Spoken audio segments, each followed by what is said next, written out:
And where do I speak? You can just turn one of those microphones to you. Okay. That's good. Yeah. Do I need the headphones, you think? No, it's not. Okay. And speak how far away from the, like real close Yeah, like that's this? fine. That's fine. Okay. Oh, where am I? Could you hand me the notes, please?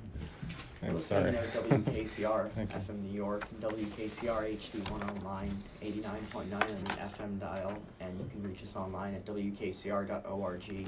And this concludes afternoon new music, and starting now, we'll begin our musicians show featuring special guest Michael Robinson, who is in the studio with us right now. Thank you so much for joining us, Michael. It's nice to be at WKCR, which was part of my jazz education, listening to Phil Schaap and learning about Charlie Parker when I was in high school and college. Did you regularly listen to that program growing up? Yes, that show, and I had a wonderful high school band director, Roland Massiarelli, who was a very fine jazz trumpeter, and he had me listening to Lester Young and Charlie Parker concurrently with the WKCR programming. So I think I probably had every single Charlie Parker album. Wow. And knew every solo. Are there particular Charlie Parker albums or solos that had a profound effect on you as a musician?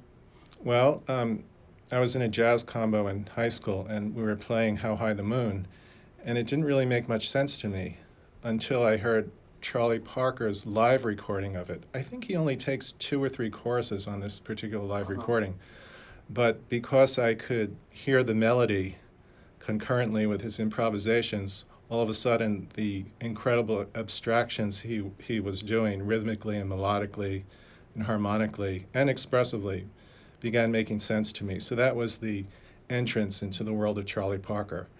And I would have to say perhaps my favorite recording of Charlie Parker is his second version of Loverman, the one from the 1950s. It might be on the Swedish Schnapps album, I'm not sure.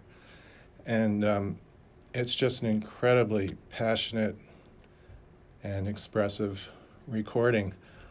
I actually agree with Charlie Parker that the first, more famous recording is more about a physical disability rather than expression. So I know people have different opinions on that, but I side with Charlie Parker, who didn't want that recording released. Absolutely. And what other because you mentioned to me that you're a saxophonist. Well, I was right. briefly a saxophonist. I switched my focus to the Mehruvina, which is a name I gave to the combination of software and hardware I use. It's essentially a computer, so it's really a new instrument for jazz. Though I think Joe Zawinul used computers briefly at one point in his career, dovetailing with synthesizers. So, but saxophone is probably the jazz instrument I'm most familiar with and that I'm most passionate about. Right, so you brought in some of your own recordings. So why don't we listen to something by you? Why don't we listen to the Hummingbird Canyon? Yeah, Hummingbird Canyon is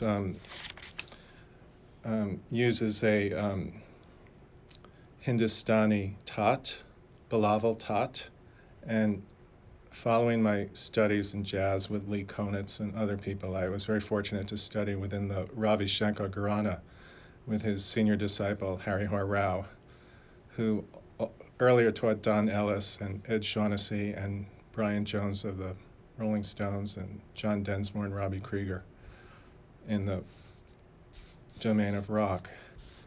And I was thinking of Charlie Parker when I composed this piece. It just occurred to me, I was walking in a Los Angeles neighborhood and I came upon a congregation of hummingbirds, at least a dozen of them, and they were flying around in a frenzied counterpoint, feeding and playing.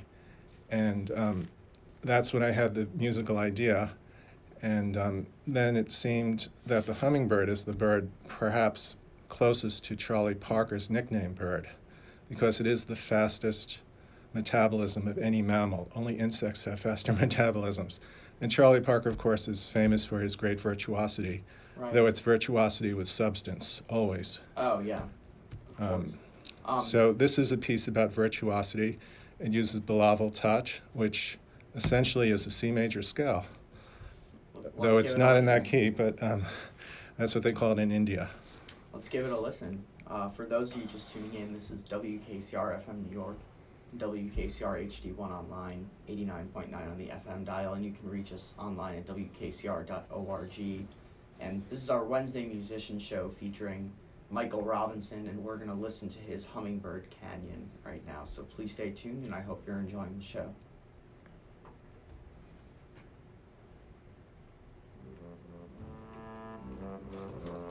Great.